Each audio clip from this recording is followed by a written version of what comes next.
Hello అండి. నాకు learning వచ్చింది. సో, నేను డ్రైవింగ్ ప్రాక్టీస్ స్టార్ట్ చేశాను. ఇక్కడ డ్రైవింగ్ ప్రాక్టీస్ చేయాలంటే కంపల్సరీగా లెర్నింగ్ ఉండాలండి. ఇక్కడ అవర్స్ లాగా మనకి క్లాసెస్ చెప్తారు. అవర్లీ $80 అలా ఉంటుందండి. 5 అవర్స్ క్లాసెస్ అలా తీసుకోవాలి. నెక్స్ట్ మనకి వెహికల్ ఉండాలి ప్రాక్టీస్ చేయడానికి. మనకి లెర్నింగ్ ఉన్నప్పుడు కంపల్సరీగా మన డ్రైవింగ్ సీట్ పక్కన కంపల్సరీగా డ్రైవింగ్ లైసెన్స్ ఉన్నవారు కంపల్సరీగా ఆ సీట్‌లో కూర్చొని ఉండాలండి. వారు లేకుండా మనల్ని అలో చేయరు ప్రాక్టీస్ చేయడానికి. అక్కడ కమ్యూనిటీ కనిపిస్తుంది కదా, అదేనండి మా కమ్యూనిటీ. పక్కనే ఇది పబ్లిక్ పార్క్. ఇలా హ్యాపీగా అనిపించింది. పక్కన ప్రాక్టీస్ చేయడానికి వీలవుతుంది అని. మార్నింగ్ అవర్స్‌లో మూమెంట్ ఉండదండి ఎక్కువ. సో, ఆ టైంలో ప్రాక్టీస్ చేయడానికి వీలవుతుందని ప్రాక్టీస్ చేస్తున్నాను. చూసారా, ఇది కార్‌లోనే మాకు డాష్ క్యామ్ ఉంది. ఫ్రంట్ టు బ్యాక్ రికార్డ్ అవుతూ ఉంటుంది. ఫస్ట్ టైం మెమరీ లాగా ఉంటుందని నేను డౌన్లోడ్ చేసుకున్నాను ఆ వీడియోస్. ఎవరికైనా హెల్ప్ అవుతుందని నాకు తెలిసిన ఇన్ఫర్మేషన్ నేను షేర్ చేస్తానండి. మనం లెర్నింగ్ తీసుకునే ముందు 6 అవర్స్ క్లాస్ ఉంటుందండి. ఆ క్లాస్ కంప్లీట్ చేయాలి. కంప్లీట్ అయిపోయిన తర్వాత I-94 ఉంటుంది. అది తీసుకొని స్పౌస్ అఫిడవిట్ తీసుకుంటారండి వారు. కరెంట్ బిల్స్ అవి స్పౌస్వే ఉంటాయి. H4గా వచ్చిన వారికి H1 వారివి అవన్నీ తీసుకుంటారు. అగ్రిమెంట్స్, లీజింగ్ అగ్రిమెంట్, ఎవ్రీథింగ్ అవి సబ్మిట్ చేయాలి. అక్కడికి వెళ్ళిన తర్వాత మన పిక్ తీసుకుంటారు, సైన్ చేయించుకుంటారు. నెక్స్ట్ విజన్ చెక్ చేస్తారండి. నెక్స్ట్ మనకి కాపీ ఇస్తారు. లెర్నింగ్ కాపీ ఇస్తారు. అది మనం పెట్టుకొని మనం డ్రైవింగ్ సీట్లోకి అప్పుడు అలో ఉంటుంది. అప్పుడు ప్రాక్టీస్ చేయొచ్చు. మనం ప్రాక్టీస్ చేసేటప్పుడు కంపల్సరీగా పక్కన సీట్లో డ్రైవింగ్ లైసెన్స్ ఉన్నవారు ఉండాలండి. లేదు అంటే డ్రైవింగ్ క్లాసెస్లో అక్కడైనా నేర్చుకోవచ్చు. అవర్లీ $80 అలా ఛార్జ్ చేస్తారండి. 5 క్లాసెస్ అలా తీసుకోవాలి. నెక్స్ట్ మనం ప్రాక్టీస్ చేయాలి అంటే ఓన్ వెహికల్ ఉంటే బెస్ట్ అండి. కంటిన్యూషన్ ఉండాలి ప్రాక్టీస్. ఎక్కువ ప్రాక్టీస్ ఉంటే మనకి ఎవ్రీథింగ్ మనకి తెలుస్తుంది. ఏ రూల్స్ ఎలా ఫాలో అవ్వాలి అని. ఇక్కడ కంపల్సరీగా ఇక్కడ అందరికీ 4 వీలర్ ఉంటుందండి. మనకు సైకిల్స్, 2 వీలర్స్ ఎలా ఉంటాయి, ఇక్కడ 4 వీలర్స్ ఉండాలండి. వితౌట్ 4 వీలర్ లైఫ్ లీడ్ చేయడం అదర్ కంట్రీస్‌లో చాలా కష్టమండి. పబ్లిక్ ట్రాన్స్‌పోర్ట్ ఉంటుంది కానీ జస్ట్ మనం గ్రాసరీస్ అవి తెచ్చుకోవడానికే హెల్ప్ అవుతుంది. మనం ఎక్కడికైనా వెళ్ళాలి అన్న 4 వీలర్ కంపల్సరీగా ఉండాలండి. మనకు 4 వీలర్ ఉంటే డ్రైవింగ్ ఇక్కడ అందరికీ వచ్చేసి ఉంటుంది. సో, వారితో ఈక్వల్‌గా మనం మెయిన్ హైవేల మీద అలా వెళ్ళినప్పుడు, మెయిన్ రోడ్‌లోకి వెళ్ళినప్పుడు ఇక్కడ ఫాస్ట్ లిమిట్ ఉంటుంది. ఆ లిమిట్‌ని బేస్ చేసుకొని మనం డ్రైవ్ చేయాలి. స్లోగా వెళ్ళడానికి వీల్లేదు. ఒక 5 అబోవ్ గానీ, బిలో గానీ వెళ్ళొచ్చు. అంతకంటే మనం స్లోగా వెళ్ళడానికి వీల్లేదు. సో, మనం డ్రైవింగ్ ఎక్కువ ప్రాక్టీస్ చేస్తే వారితో మనం రీచ్ అవ్వగలము.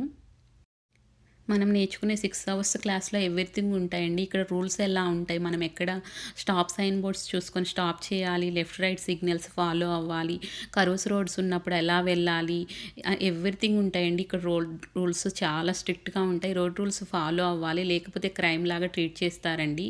ఆ రోడ్‌లో ఎవ్వరు వెళ్ళకపోయినా రెడ్ సిగ్నల్ పడినప్పుడు అక్కడ స్టాప్ అవ్వాలి. మనం క్రాస్ అవ్వడానికి వీల్లేదు. ఎవ్రీథింగ్ మనీకి లింక్ చేస్తారండి. సో, మనం రూల్స్ చాలా స్ట్రిక్ట్‌గా ఫాలో అవుతాము.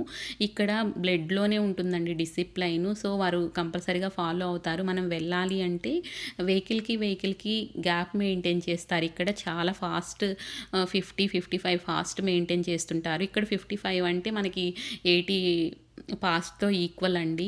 అంత ఫాస్ట్‌గా వెళ్తుంటారు. సో, వారితో మనం ఈక్వల్‌గా వెళ్ళాలి అంటే ప్రాక్టీస్ ఉండాలి. నేను ప్రాక్టీస్ చేస్తున్నానండి. ఫస్ట్ డే ప్రాక్టీస్ ఇది. జస్ట్ మెమరీ లాగా ఉంటుందని డాష్ క్యామ్ ఉంది కార్‌లో.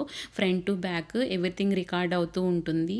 సో, రికార్డ్ చేసుకున్నాను. ఇప్పుడు నేను స్టాప్ చేశాను కదా, అక్కడ స్టాప్ సైన్ బోర్డ్ ఉంది అని ఇమాజిన్ చేసుకొని స్టాప్ చేశాను. నేర్చుకునేటప్పుడే లెఫ్ట్ టు రైట్ సిగ్నల్స్ మనం వేసుకుంటూ చేసుకోవాలండి.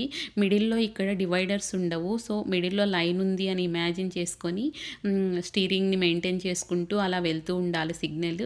అక్కడ పార్కింగ్ స్పేస్‌లో వెహికల్స్ స్టాప్ అయ్యి ఉన్నాయి అని ఇమాజిన్ చేసుకుంటా ప్రాక్టీస్ చేయాలి. నేను ఇండియాలో ఉన్నప్పుడే డ్రైవింగ్ క్లాసెస్ జాయిన్ అయ్యామండి. మా సిస్టర్ నేను నేర్చుకునేవారిమి. నేను డ్రైవ్ చేసేటప్పుడు మా సిస్టర్ సైడ్ ఉండేవారు. మా సిస్టర్ డ్రైవ్ చేసేటప్పుడు నేను సైడ్ ఉన్నాను. అప్పుడు మా సిస్టర్ ఉన్నారు కదా, మిర్రర్‌లో చూస్తూ ఉంటారు, వెహికల్స్ వచ్చినప్పుడు చెప్తారు అని అలా డ్రైవ్ చేసేదాన్ని. ఇప్పుడు డ్రైవ్ చేసేటప్పుడు మా వంశీ ఉన్నారు పక్కన. సో, నేనే మార్జిన్స్ చూసుకుంటూ అలా వెళ్తూ ఉన్నాను. ఫస్ట్ డ్రైవింగ్ ప్రాక్టీస్ చేయడం స్టార్ట్ చేసినప్పుడు ఫస్ట్ భయపడకూడదండి. ధైర్యంగా ఉండాలి. మనల్ని సెల్ఫ్ మోటివేట్ చేసుకొని నేను స్టార్ట్ చేశాను. ప్రాక్టీస్ చేద్దాము అనుకుంటూ ఉన్నాను.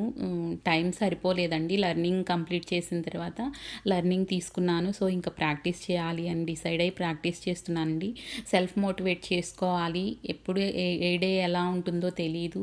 సో, ఎప్పుడైనా డ్రైవింగ్ నేర్చుకొని ఉంటేనే హెల్ప్ అవుతుంది అని డిసైడ్ అయ్యానండి. ఇది back camera, front to back cameras ఉన్నాయి కదా, రికార్డ్ చేసి డౌన్లోడ్ చేసుకున్నాను అవన్నీ. డిపెండెన్సీగా ఇక్కడికొచ్చినప్పుడు కంపల్సరీగా మనం ఏమైనా తీసుకోవాలి అంటే డిపెండ్ అయ్యే ఉండాలండి. స్టోర్స్‌కి వెళ్ళాలి అన్నా వీకెండ్సే వీలవుతుంది. ఎప్పుడు కాల్స్ ఉంటాయి. ఐటీ జాబ్స్ అంటే అందరికీ ఐడియా ఉంది. ఎప్పుడు కాల్స్ ఉంటాయి, బిజీగా ఉంటారు. ఎవ్రీథింగ్ డిపెండ్ అవ్వాలి. అలానే మనకి డ్రైవింగ్ నేర్చుకుంటే చాలా హెల్ప్ అవుతుంది. కిడ్స్‌కి పికప్, డ్రాప్‌కి ప్రాబ్లమ్ ఉండదు. ఆ టైంలో కాల్స్ ఉన్నప్పుడు వారు వెళ్ళడానికి వీలవ్వదు. అలా గ్రోసరీకి వెళ్ళాలన్నా, టెంపుల్స్ వెళ్ళాలన్నా హెల్ప్ అవుతుంది. నేర్చుకుని ఉంటే చాలా బెస్ట్ అండి. ఇండియా నుండి వచ్చేవారు ఎవరైనా డ్రైవింగ్ నేర్చుకొని వస్తే బెస్ట్. హెల్ప్ అవుతుంది. ఇక్కడ అవర్లీ బేస్డ్ ఛార్జ్ చేస్తారండి. $100 కూడా ఛార్జ్ చేస్తారు. $80 డాలస్ అలాంటి ప్లేసెస్లో అక్కడ కొంచెం తక్కువ ఉంటుందండి. సో, నేర్చుకొని వస్తే చాలా బెస్ట్. అక్కడ వీసా కాపీ తీసుకొని వెళ్తే ఇండియా నుండి వచ్చేవారికి ఇంటర్నేషనల్ డ్రైవింగ్ లైసెన్స్ ఇస్తారండి. దాంతో కొన్ని డేస్ మెయింటైన్ చేయొచ్చు. ఇక్కడ చాలా హెల్ప్ అవుతుంది. ఇక్కడికి అక్కడికి డిఫరెన్స్ ఏంటంటే డ్రైవింగ్ సీట్ లెఫ్ట్ సైడ్ ఉంటుంది. ఇక్కడ ఇండియాలో రైట్ సైడ్ ఉంటుంది. అక్కడ ఇండియాలో మనం ఫ్రీ లెఫ్ట్ వెళ్తాము, ఇక్కడ ఫ్రీ రైట్ వెళ్తామండి. డిఫరెన్స్ అదే ఉంటుంది అక్కడికి ఇక్కడికి డ్రైవింగ్. కార్లో కూడా మ్యాక్సిమం ఇండియాలో క్లచ్, బ్రేక్, యాక్సిలరేటర్ ఉంటుంది కదా, ఇక్కడ జస్ట్ బ్రేక్, యాక్సిలరేటరే ఉంటుందండి. సో, ఇక్కడ ఫాస్ట్ చెక్ చేసుకుంటూ వెళ్ళాలి. యాక్సిలరేటర్ ఉంటుంది కదా, ఓన్లీ క్లచ్ ఉంటే జస్ట్ మనం ఏ గేర్లో వెళ్తున్నాం, ఫస్ట్ గేర్లో ఉంటే అంత ఫాస్ట్ వెళ్ళలేం కదా, గేర్స్ ఉన్నప్పుడు కొంచెం అంత ప్రాబ్లం ఎక్కువ ఉండదు, రిస్క్. ఇక్కడ యాక్సిలరేటర్, బ్రేకే ఉంటుంది కదా, రిస్క్ కూడా ఛాన్సెస్ ఎక్కువ ఉంటాయండి. కానీ వెహికల్కి డిస్టెన్స్ మెయింటైన్ చేస్తారు. అది కొంచెం హెల్ప్ అవుతుంది. చాలా ఫాస్ట్ హైవేస్ మీద వెళ్ళినప్పుడు చాలా హెల్ప్ అవుతుందండి. మేము తీసుకున్న కారు జస్ట్ స్టాప్ అయిపోతుంది. ఏమైనా ఆబ్జెక్ట్ వచ్చినా, పెడెస్ట్రియన్స్, వెహికల్స్ అలా వచ్చినా వెంటనే స్టాప్ అయిపోతుందండి. అదే బ్రేక్ వేసుకుంటుంది కార్కి. కారు నేర్చుకోవాలంటే ఫస్ట్ ధైర్యంగా ఒక స్టెప్ ముందుకు వేయాలి అండి. అన్నిట్లో అందరికీ ధైర్యం ఉండదు. అన్నిట్లో మనం ఫార్వర్డ్ స్టెప్ వేయలేము. కొన్ని విషయాల్లోని మనకు మనం ఏదైనా చేయగలము అని సెల్ఫ్ మోటివేట్ చేసుకొని నేర్చుకోవాలి అనుకునేవి నేర్చుకోగలము. ఎవ్రీథింగ్ మనకి హెల్ప్ అవుతుంది. ఫ్యూచర్లో ఎలా ఉంటుందో తెలీదు. నేర్చుకోవాలి అని మోటివేట్ చేసుకొని ఒక స్టెప్ ముందు వేయాలి. టూ వీలర్ నేర్చుకునేటప్పుడు కూడా సిచ్యువేషన్సే నేర్పిస్తాయండి. ఒక టైంలో నాకు అలా అనిపించింది. కిడ్స్ని తీసుకొని హాస్పిటల్కి వెళ్ళినప్పుడు ఆ టైంలో క్యాబే బుక్ అవ్వలేదు. ఎప్పుడు కాల్స్ ఉండేవి మా వంశీకి. ఆ టైంలో చాలా ఏడ్చారు బాబు వాళ్ళు. నేను ఆ టైంలోనే డిసైడ్ అయ్యాను టూ వీలర్ నేర్చుకోవాలి అని. అదే మోటివేషన్తో నేను నేర్చుకున్నాను. బాబుని మా ఇండిపెండెంట్ హౌస్లో ఉండేవారమి. బాబుని ఉయ్యాల్లో పడుకోబెట్టి నేను మా హౌస్ ముందే డ్రైవింగ్ ప్రాక్టీస్ చేసి సెల్ఫ్గా నేను నేర్చుకున్నానండి. అలానే ఇప్పుడు కూడా కార్ నేర్చుకోవాలి, ఫోర్ వీలర్ హెల్ప్ అవుతుంది. వంశీకి కూడా హెల్ప్ అవుతుంది. కాల్స్లో ఉన్నప్పుడు నేను ఎక్కడైనా గ్రోసరీకి వెళ్ళాలన్నా, కిడ్స్ని పికప్, డ్రాప్ చేసుకోవాలన్నా హెల్ప్ అవుతుంది అని మోటివేట్ చేసుకొని నేను స్టార్ట్ చేశాను నా డ్రైవింగ్. నాకు తెలిసిన ఇన్ఫర్మేషన్ ఫ్యూచర్ వ్లాగ్స్లో షేర్ చేస్తూ ఉంటాను. థ్యాంక్స్ ఫర్ వాచింగ్ అండి. Please like, share and subscribe. Bye bye అండి.